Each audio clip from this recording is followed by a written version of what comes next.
सरकारी कर्मचारियों को न्यू ईयर का मिला गिफ्ट, इतनी बढ़ गई सैलरी। 2024 से ही कई बड़े फायदे मिलने वाले हैं सरकारी कर्मचारियों को और कुछ नए नियम भी लागू होने जा रहे हैं। देखिए, इस देश में सरकारी कर्मचारी अब अपने साथ नहीं ला सकेंगे आईफोन, चलाने पर लगा प्रतिबंध। बढ़ गया डीए, नए साल से पहले सरकारी कर्मचारियों को मिला तोहफा, महंगाई भत्ता 4% इस राज्य में बढ़ा दिया गया है। किस राज्य के कर्मचारियों को फायदा मिलेगा ये भी जानेंगे। एक एक करके 10 बड़े अपडेट हैं गवर्नमेंट एम्प्लॉइज के लिए, चाहे आप किसी राज्य सरकार के कर्मचारी हैं, चाहे आप केंद्र सरकार के कर्मचारी हैं। ध्यान से इस वीडियो को पूरा देखिएगा। चलिए सबसे पहला अपडेट देखते हैं कि पत्नी अगर जिंदा है तो बिना परमिशन के दूसरी शादी नहीं कर सकेंगे असम राज्य के सरकारी कर्मचारी। असम की हेमंत बिश्व शर्मा सरकार की तरफ से हाल ही में एक नई अधिसूचना जारी की गई है और चेतावनी दी है कि नए साल 2024 से ही ये सख्त नया नियम लागू हो जाएगा। तत्काल प्रभाव से ये आदेश लागू किया गया। चलिए अगला अपडेट देखिए। राज्य सरकार का फैसला, सरकारी कर्मचारियों पर लागू होगा काम नहीं वेतन नहीं नियम। मणिपुर सरकार की तरफ से यह नया आदेश जारी किया गया। नो वर्क नो पे रूल, मतलब कि कई बार आपको बताऊंगा सरकारी कर्मचारी हड़ताल वगैरह पर चले जाते हैं, काम नहीं करते हैं कुछ और वजहों से, तो अब काम नहीं करेंगे उस दिन की तनख्वाह भी नहीं मिलेगी। मणिपुर के मुख्यमंत्री एन बीरेन सिंह की तरफ से सख्त निर्देश जारी कर दिया है इस नियम को लेकर कि ये नियम साल 2024 में भी लागू रहेगा। वैसे इसे लागू तो 2023 में ही कर दिया गया है। चलिए दोस्तों अगला अपडेट है। हरियाणा राज्य में सरकारी कर्मचारियों को मिलेगा योगा ब्रेक, रोज करने होंगे 10 मिनट आसन। सरकारी कर्मचारियों को ड्यूटी के दौरान 10 मिनट योगा ब्रेक दिया जाएगा, इंटरवल मिलेगा। इस संबंध में सभी विभागों को निर्देश जारी हो चुका है। और अगला अपडेट है दोस्तों, सरकारी कर्मचारी के बाद उसके पार्टनर खोल सकेंगे ये अकाउंट। केंद्र सरकार की तरफ से ये नियम बदले गए हैं। केंद्र सरकार ने मृत सरकारी कर्मचारियों के जीवन साथियों को वरिष्ठ नागरिकता बचत योजना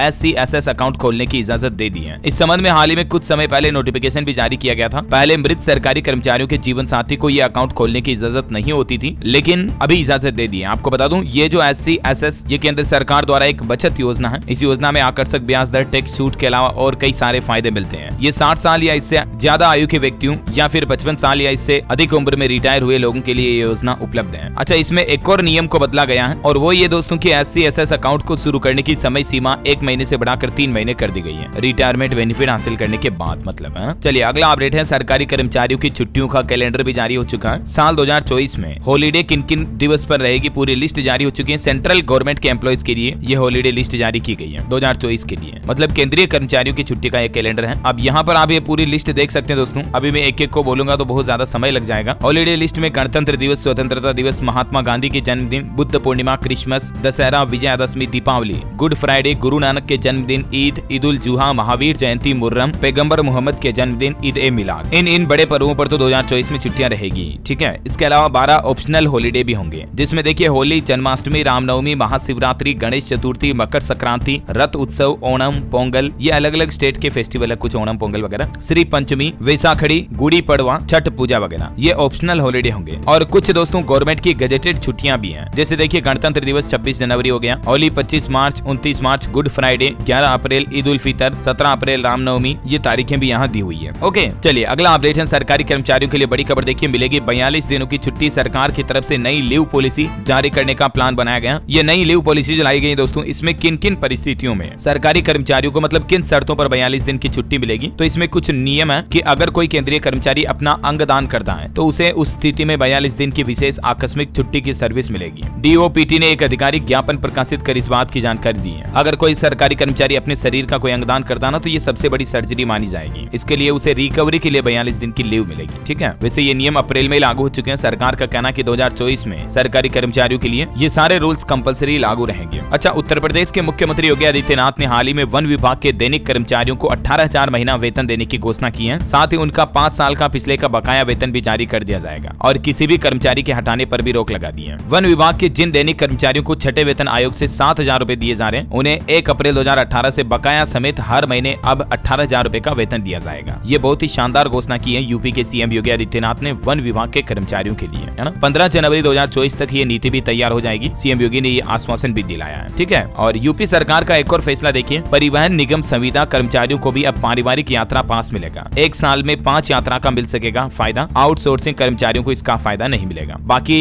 1 साल में 5 पारिवारिक यात्रा पास मिलेंगे, मतलब रोडवेज वगैरह में टिकट नहीं देना पड़ेगा। अब इसके लिए कुछ नियम और शर्तें हैं जिसकी जानकारी आप देख सकते हैं स्क्रीन पर। चलिए दोस्तों अगला अपडेट है। पंजाब की भगवंत मान सरकार ने कल ही फैसला लिया, सरकारी कर्मचारियों को तोहफा देते हुए नए साल पर डीए में बढ़ोतरी का ऐलान कर दिया। पंजाब में नए साल से पहले ये वाकई में शानदार तोहफा है। 4% महंगाई भत्ते में बढ़ोतरी की गई है 7वें वेतन आयोग के तहत, मतलब 7th पे कमीशन के तहत। और ये जो बढ़ा हुआ महंगाई भत्ता ये 1 दिसंबर 2023 से ही प्रभावी माना जाएगा। ठीक है, और इस बढ़ोतरी बढ़ोतरी के बाद जो पहले 34% था महंगाई भत्ता, वो अब बढ़कर 38% हो गया, 38%। हाल ही में आपको पता होगा केंद्र सरकार की तरफ से भी दिवाली से पहले सरकारी कर्मचारियों के लिए 4% डीए बढ़ाया था। पहले 42% था, उसकी जगह बढ़कर अभी 46% हो गया। जम्मू कश्मीर सरकार ने भी अपने कर्मचारियों का डीए 4% बढ़ाकर 46% किया था, है ना। वैसे जम्मू में तो सरकारी कर्मचारियों के लिए एक नया नियम ये भी लागू हो चुका है कि अगर किसी सरकारी कर्मचारी ने हड़ताल की या कहीं प्रदर्शन किया तो अब उन्हें नापा जाएगा, मतलब उन पर सख्त कार्रवाई की जाएगी। कांग्रेस ने सरकार के आदेश को तानाशाही भी बताया जम्मू सरकार के इस फरमान को। बहरहाल जो भी है, जम्मू कश्मीर के गवर्नमेंट एम्प्लॉइज के लिए हड़ताल या प्रदर्शन करने पर उनके खिलाफ अनुशासनहीनता और कदाचार के तहत कार्रवाई की जाएगी। ये जम्मू सरकार की तरफ से अपने एम्प्लॉइज के लिए आदेश जारी कर दिया। अच्छा, इसके अलावा बैंक कर्मचारियों के लिए स्पेशल शानदार अपडेट है कि जल्दी इनकी सैलरी में 17% तक की बढ़ोतरी तो होगी, साथ ही 5 दिन वर्किंग पर समझौता भी जल्दी हो सकता है। इस संबंध में आदेश जारी किया जाएगा सरकार की तरफ से, मतलब कि अब सप्ताह में सिर्फ 5 दिन ही बैंक खुलेंगे। हालांकि वैसे अभी भी संडे को ऑलरेडी छुट्टी होती है, सेकंड फोर्थ सैटरडे को छुट्टी होती है, केवल 2 शनिवार ही तो बचे हैं, बाकी तो सप्ताह में 5 दिन ही काम हो रहा है बैंकों में। लेकिन बैंक कर्मचारियों की ये मांग है सरकार से कि हमें सिर्फ सप्ताह में 5 दिन ही काम करने का मौका दिया जाए। तो हो सकता है जल्दी 2024 के शुरुआत में ही वित्त मंत्रालय द्वारा इस संबंध में आदेश भी जारी किया जा सकता है। तो देखते हैं बैंक एम्प्लॉइज के लिए और आगे क्या न्यूज अपडेट आते हैं, जो भी खबर आएगी मैं आपको बता दूंगा। बाकी फिलहाल तो ये नियम लागू हुआ नहीं है। चलिए अगला बड़ा अपडेट देखिए। उत्तर प्रदेश के सरकारी कर्मचारियों के लिए एक नया फरमान है। जनवरी 2024 से ही मानव संपदा पोर्टल के जरिए ही मिलेगा वेतन। प्रत्येक कर्मचारी की ई सर्विस बुक भी बनाई जाएगी। सीएम योगी ने निर्देश दिए कि दिसंबर महीने का जो वेतन है वो भी 1 जनवरी में देय होगा और वो सब कुछ मानव संपदा पोर्टल के माध्यम से ही किया जाएगा। सरकारी कर्मचारियों को दिए जा रहे वेतन में ज्यादा पारदर्शिता लाने के लिए गड़बड़ी घोटालों को रोक लगाने के लिए उत्तर प्रदेश के मुख्यमंत्री योगी आदित्यनाथ द्वारा ये नया प्लान बनाया गया, जिसके बारे में ज्यादा जानकारी भी आप स्क्रीन पर देख सकते हैं। चलिए अगला अपडेट है दोस्तों, सरकारी कर्मचारियों को बिना ब्याज का लोन मर्जी से चुकाएं अपनी ईएमआई। आखिर ये कमाल की सुविधा पहले से ही लागू है हालांकि, लेकिन 2024 में भी गवर्नमेंट एम्प्लॉइज को इस सुविधा का फायदा मिलने वाला। कैसे फायदा ले पाएंगे? हालांकि इससे जुड़ा एक महत्वपूर्ण अपडेट पुरानी पेंशन योजना से संबंधित भी आ रहा, तो वो भी मैं आपको बताऊंगा, लेकिन फिलहाल ये समझिए जरा। दरअसल हाल ही में आपको बताऊंगा सरकार ने जब से नई पेंशन योजना का सिस्टम शुरू किया ना, एनपीएस का, उसके बाद ये नियम तय किया कि साल 2004 से पहले सरकारी नौकरी वालों को जनरल प्रोविडेंट फंड यानी कि जीपीएफ खाता खोलने की सुविधा का फायदा मिलता है। इस खाते में क्या होता है, सरकारी कर्मचारियों की हर महीने की एक निश्चित सैलरी काट कर जमा कर ली जाती है और इससे निकाली गई राशि पर सरकारी कर्मचारी को ब्याज भी नहीं चुकाना पड़ता है। हालांकि अभी आधुनिक जो पीएफ खाते होते हैं उस टाइप में ही होती है ये सुविधा, लेकिन इसमें कुछ और बेनिफिट भी मिलते हैं गवर्नमेंट एम्प्लॉइज को। लेकिन फिलहाल इस योजना का फायदा केवल वो ही कर्मचारी ले सकते हैं जिनकी नौकरी साल 2004 या इससे पहले लगी है, समझ रहे हो। उसके बाद सरकार क्या करती है, जीपीएफ खाते में सरकारी कर्मचारी की बेसिक और डीए सैलरी का 6% हिस्सा हर महीने जमा करती है। ये न्यूनतम राशि है, जबकि अधिकतम 100% हिस्सा भी जमा कराया जा सकता है। मतलब आप चाहे तो पूरी की पूरी सैलरी को जीपीएफ में दे सकते हैं, बाकी मिनिमम आपको 6% तो देनी ही पड़ेगी अगर आप इससे जुड़ते हैं तो। हालांकि आप अपने इस पैसे को एक तरह से भविष्य के लिए कलेक्ट कर सकते हैं और इस पर सरकार आपको हर साल ब्याज भी देती है। अभी जीपीएफ पर ब्याज दर 7.1% सालाना है, जो हर 3 महीने में बदलती रहती है। अब जितने आपकी जीपीएफ खाते में पैसे जमा ना, उस पर आप कितना लोन ले सकते हैं, तो जमा राशि का कुल 75% तक लोन लिया जा सकता है, वो भी बिना ब्याज के। उस लोन पर आपको कोई इंटरेस्ट नहीं देना पड़ेगा। ऐसा 2 तरह का लोन मिलता है इसमें, कुछ डिटेल्स आप स्क्रीन पर देख सकते हैं इसके बारे में ज्यादा। लेकिन अब ये तो सिस्टम हो गया जैसे 2004 से पहले के कर्मचारियों के लिए फायदा, ठीक है। अब नई पेंशन योजना जब से लागू हुई ना, उसके बाद देखिए वापस सरकारी कर्मचारी पुरानी पेंशन योजना लागू करने की मांग कर रहे हैं। उत्तर प्रदेश में भी कल ही गवर्नमेंट एम्प्लॉइज के कई सारे संगठनों ने योगी सरकार को चेतावनी दी और कहा कि पुरानी पेंशन के लिए अगर जल्द ही मेमोरेंडम जारी नहीं हुआ तो नए साल 2024 की शुरुआत में ही जनवरी में एक बड़ा आंदोलन होगा। महाराष्ट्र में भी हाल ही में ओपीएस के लिए सरकार के 17 लाख कर्मचारियों ने हड़ताल की थी। इसके अलावा दिल्ली के रामलीला मैदान पर तो आपको पता ही होगा ये तस्वीरें। पुरानी पेंशन योजना बहाली की मांग को लेकर देश भर से सरकारी कर्मचारियों के कई संगठनों ने लाखों कर्मचारी एक साथ इकट्ठा हुए थे, दिल्ली के रामलीला मैदान में प्रदर्शन किए थे चुनाव के आसपास अभी, है ना। इधर महाराष्ट्र में देखिए एनडीए शासित इस राज्य में पुरानी पेंशन पर किया जाएगा विचार। डिप्टी सीएम बोले कि मुख्यमंत्री ने भरोसा दिया। ये कहना महाराष्ट्र के डिप्टी सीएम अजित पवार का। तो ये तो देखते हैं कि आखिर कौन कौन से राज्य सरकारें पुरानी पेंशन योजना वापस लागू करती हैं। हालांकि हाल ही में आपको पता होगा कांग्रेस में कई राज्य सरकारों ने घोषणा की थी कि अगर हमारी सरकार बनी तो पुरानी पेंशन योजना वापस लागू करेंगे, है ना। लेकिन असल रिपोर्ट जानकर आप भी हैरान हो जाओगे। वो ये है कि हकीकत देखिए जरा, ओपीएस देने का ऐलान किया लेकिन 5 राज्यों में से 4 में ये लागू ही नहीं हुई। केवल हिमाचल प्रदेश अभी हमारे देश में एकमात्र ऐसा राज्य है जहां पुरानी पेंशन योजना का लाभ सरकारी कर्मचारियों को दिया जा रहा। बाकी सारे मतलब दूसरे 4 राज्यों में भी कांग्रेस ने घोषणा की थी, लेकिन वो सिर्फ कागजी वादों पर ही रही है, इंप्लीमेंट नहीं हो पाई। ऐसा करने वाले टोटल 5 राज्य मैंने आपको बताया था, राजस्थान, हिमाचल प्रदेश, छत्तीसगढ़, पंजाब और झारखंड, जिसमें से सिर्फ हिमाचल में अभी कर्मचारियों को ओपीएस का लाभ मिल रहा है। बहरहाल क्या साल 2024 में सरकार पुरानी पेंशन योजना को वापस लागू करेगी या नहीं सरकारी कर्मचारियों की मांग को लेकर, तो इस पर गवर्नमेंट ने हाल ही में संसद में जवाब देते हुए वित्त राज्य मंत्री पंकज चौधरी ने कहा कि पुरानी पेंशन योजना को वापस लागू करने का फिलहाल तो कोई विचार नहीं है। बाकी तो देखते हैं, वक्त ही बताएगा। अच्छा, अच्छा, पंजाब में जीपीएफ खाते में एक नया नियम लागू कर दिया गया। जीपीएफ में 5 लाख से ज्यादा जमा नहीं कर सकेंगे पंजाब के सरकारी कर्मचारी। चलिए अगला अपडेट है, राजस्थान के सरकारी कर्मचारियों को भी गहलोत सरकार ने हाल ही में बड़ी राहत दी थी चुनावी नतीजों से पहले। अभी तो राजस्थान में भजन लाल जी की सरकार आ चुकी है, लेकिन इससे पहले जब अशोक गहलोत थे तब उन्होंने घोषणा की थी, पहले नियम था 28 साल का, ठीक है। उन्होंने नियम बदल दिया था कि अब 25 साल के बाद ही रिटायरमेंट लेने पर पूरी पेंशन योजना का लाभ मिलेगा सरकारी कर्मचारियों को। चलिए अगला अपडेट है कि सरकारी कर्मचारियों को केंद्र सरकार ने एलटीसी हवाई टिकट बुकिंग को लेकर भी कुछ नियमों में बदलाव किए हैं, और वो बदलाव के तहत सरकार ने गाइडलाइन जारी करते हुए कहा कि 3 registered travel agent messrs Balmer Lawrie and company limited वगैरह, ये इन्हीं के तहत फ्लाइट की डिटेल देनी होगी। और लिव टिकट कंसेशन के लिए तय समय स्लॉट में हवाई टिकट बुक करते समय सबसे सस्ता किराया और उड़ान का किराया सबसे सस्ते किराए से 10% ज्यादा होना चाहिए। ये कुछ नए नियम लागू किए, मतलब सरकारी कर्मचारी अगर हवाई यात्रा करते हैं ना तो उनके लिए। चलिए अगला अपडेट देखिए आप, सरकारी कर्मचारी भी उठा सकेंगे आयुष्मान कार्ड योजना का लाभ, आदेश जारी, ये नियम रहेंगे। अभी फिलहाल इस योजना में संविदा कर्मचारियों, आंगनबाड़ी कार्यकर्ताओं, आशा और उषा कर्मियों को जोड़ा गया। मतलब